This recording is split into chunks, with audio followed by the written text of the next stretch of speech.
देखंतु गत काली अर्थात नूतन वर्षर प्रारंभ में चिलिका सातपड़ार घटना को नहीं आज कौटि ना कौटि पूरा प्रशासन तत्पर होती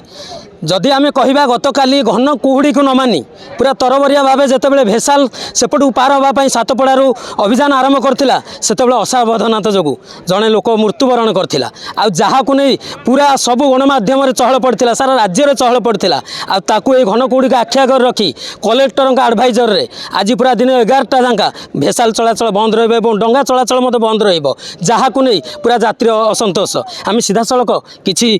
शिक्षक टीचर प्रतिक्रिया ना प्रथमे जहाँ शिक्षा विभाग उपर सीधा सड़क प्रभाव पकई आज्ञा न्यूज को स्वागत जनाऊँगी कौन कहे जो आज पूरा 11टा जांका पूरा बंद डंगा चलाचल बंद तो से कौन कहे प्रतिदिन आम एपटू सातपड़ा पटू जह्नीकुदा को जावा आसा करूँ 8:15 टकर बर्तमान आज 8टारू आसिक अपेक्षा कलुँ एपर्यंत 9:30 पाखापाखि है एपर्यंत डंगा चलाचल करना जेहेतु कलेक्टर निर्देश अच्छी घन कुहुड़ी न छाड़ा पर्यंत माने 11टा प्राय 12टा हो मत लगुच न छाड़ा पर्यंत डंगा कौन छाड़ो ना पिला पाठ पढ़ापढ़ी केमी हे ए बाबद आप अवगत कराई कि उपरिस्थ अधिकारी आम स्कूल प्रधान शिक्षक को अवगत कर प्रधान शिक्षक विकल्प व्यवस्था करेंगे मत कहते हाँ निहत रूपे जमी कहते कि पूरा अवगत कराई किसी विकल्प रही आम सीधा सड़क जो रही आमर बोर्ड मालिक अच्छा सहित परामर्श करवा आज्ञा परिचयटा कौन जय जगन्नाथ मो ना आज्ञा कृष्णचंद्र साहू कौन रही डंगा बंद आज्ञा काली सरपंच फोन कले सेक्रेटरी फोन कले आमती गोटे घटना घटी जाइए ऊपर मोर फोन आसी कलेक्टर पाखु चिठी आसी घन कुहुड़ी सकाशे बर्तमान 11टा जांगा डंगा कुहुड़ी भांगिला जांगा लोक यातायात टीना कम कर आस्ते लोक सेफ्टी नहीं जीव केमी कम लोक केमी लोक बुझाबुझी करके लोक केमी सेफ्टी नहीं जीव सब दायित्व ये कहीकि आज्ञा जय जगन्नाथ निहत रूपे जेहेतु ऊपर ऑर्डर आसी घन कुहुड़ी की नहीं कौटि ना कौटि आउ जड़े आम पाखे अच्छा पचार परिचयटा बुझा प्रथम आज्ञा परिचयटा कौन जय जगन्नाथ नूतन वर्षर समस्त को अभिनंदन मु रमेश चंद्र जाली मोहन गोस्वामी उपरा विद्यालय प्रधान शिक्षक जह्नीकुदा मु प्रत्येक दिन सातपड़ारू जह्नीकुदा मो स्कूल को जाए भसापोल एवं घाटरे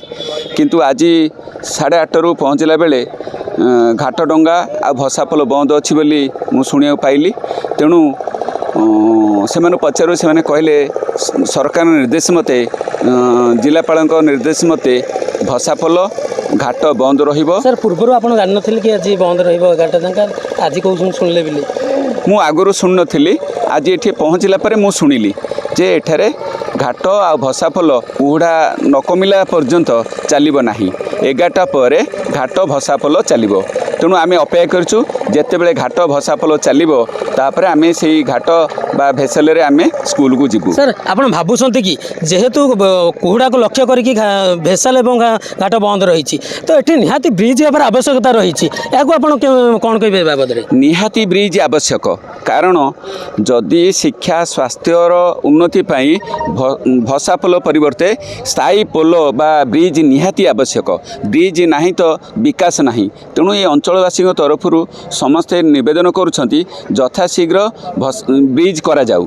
निश्चिंत रूपे ब्रिज ना तो विकास ना किसी यात्री प्रतिक्रिया नेबा कारण बहु जे आसी कि बहुत दूर आसते माँ कौन कहे कौटू आसी केतल अपेक्षा कर जय जगन्नाथ आम पुरी आसीचु जह्नीकुदा जीव बोली केतल आसते कौन अपेक्षा कर कौन कहे 8टा पूर्व आसिक पहुँचलाणु ये भेसाल बंद डंगा बंद आम बस हैरान होचु आप चाहते ब्रिज निहाती आवश्यक ब्रिज निहाती आवश्यक हाँ कौटि ना कौटि समस्त गोटे प्रतिक्रिया रही कि ब्रिज ही आवश्यकता रही आउ जड़े भाई प्रतिक्रिया नवा जी कि बहुत समय धरी अपेक्षा कर आज्ञा कौटू आसी कौ समय आसिले आम सका आसलु पुरी आसलु आप जानी आज बंद ना मुझे जानी नी एक्चुअली काली गोटे हादसा हो आउ प्रशासन को अनुरोध रही एमती तो हादसा रही दुखित किंतु लोक मैंने हैरान होती बहुत लोक अपेक्षा कर निज निज कम जी शिक्षक मैंने भी अपेक्षा कले से निहाती पक्षे कौटी बोधे आम शिक्षा क्षेत्र में यहाँ गोटे बाधा उपजुची ପ୍ରଶାସନକୁ ଅନୁରୋଧ ରହିବ କି ଜଲ୍ଦି ଏହାର ଗୋଟେ କିଛି ସମାଧାନ କରନ୍ତୁ, ବିକଳ୍ପ କରନ୍ତୁ। ଆଉ ନିଶ୍ଚିନ୍ତ ରୂପେ ଯେମିତି ସମସ୍ତଙ୍କର ଗୋଟିଏ ମତ ରହୁଥିଲା କି ଯେଉଁ ଆମର ଏପଟେ ପାର ହେବା ପାଇଁ ଜହ୍ନିକୁଦାକୁ ପାର ହେବା ପାଇଁ ସାତପଡ଼ାର ଜହ୍ନିକୁଦା ଦୀର୍ଘ 6 କିଲୋମିଟର ଜଳଯାତ୍ରା କରିବାକୁ ପଡ଼ିଥାଏ। କେଉଁଠି ନା କେଉଁଠି ବହୁ କାଳରୁ